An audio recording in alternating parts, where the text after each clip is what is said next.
Teachers in many English classes across America are having students read fewer full-length books. Recently, the Associated Press explored the issue in education.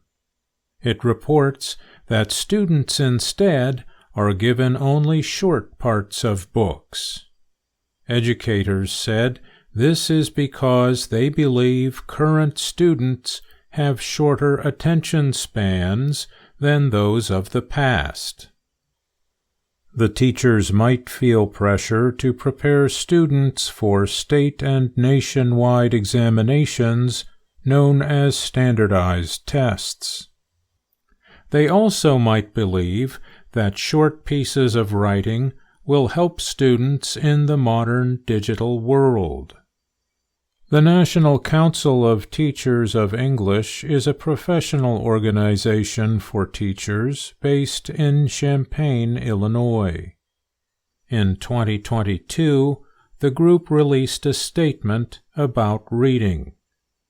The time has come to decenter book reading and essay writing as the pinnacles of English language arts education, the group said.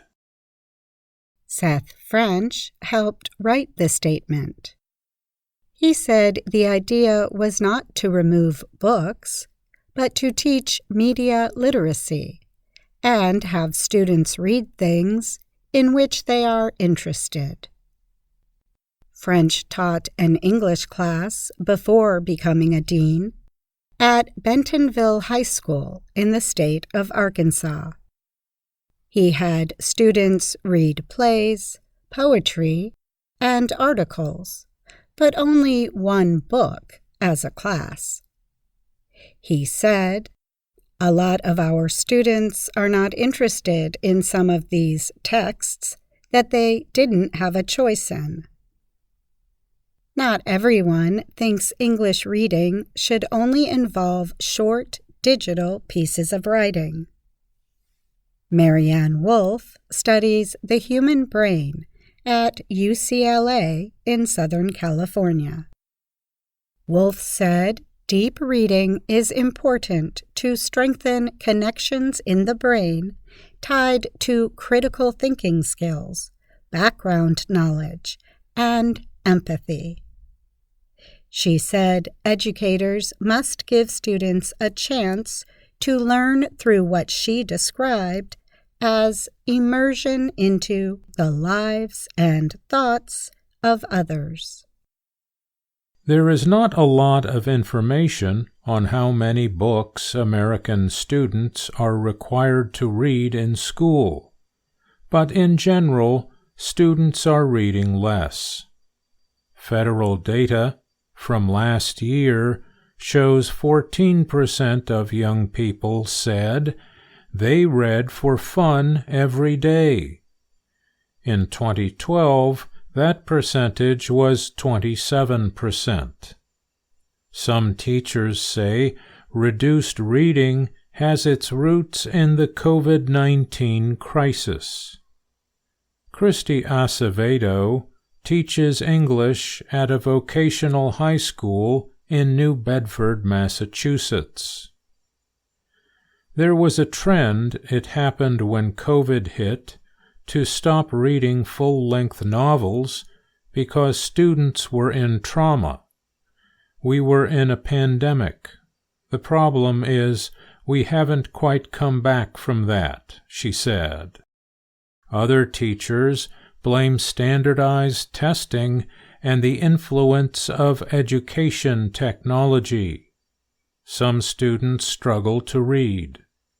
Only 1/3 of 4th and 8th graders reached reading proficiency in the 2022 National Assessment of Educational Progress. Leah Van Bell is the director of the nonprofit literacy coalition 313 Reads in Detroit, Michigan. Van Bell said when her son read the book Peter Pan in elementary school, it was too difficult for most children. She said her son's school does not have a library. Still, she said it makes sense for English classes to use shorter reading material. As an adult, if I want to learn about a topic and research it, be it personal or professional, I'm using interactive digital text to do that, she said.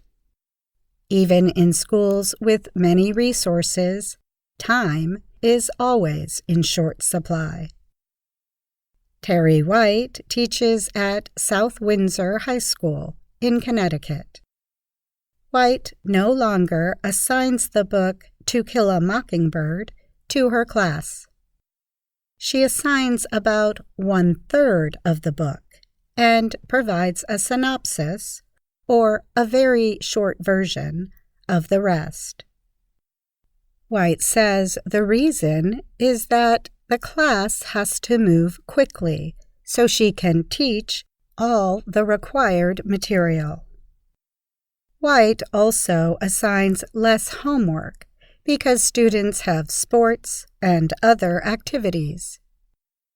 She said she wanted her class to be more about helping students become stronger and more critical readers, writers, and thinkers, while taking their social-emotional well-being into account.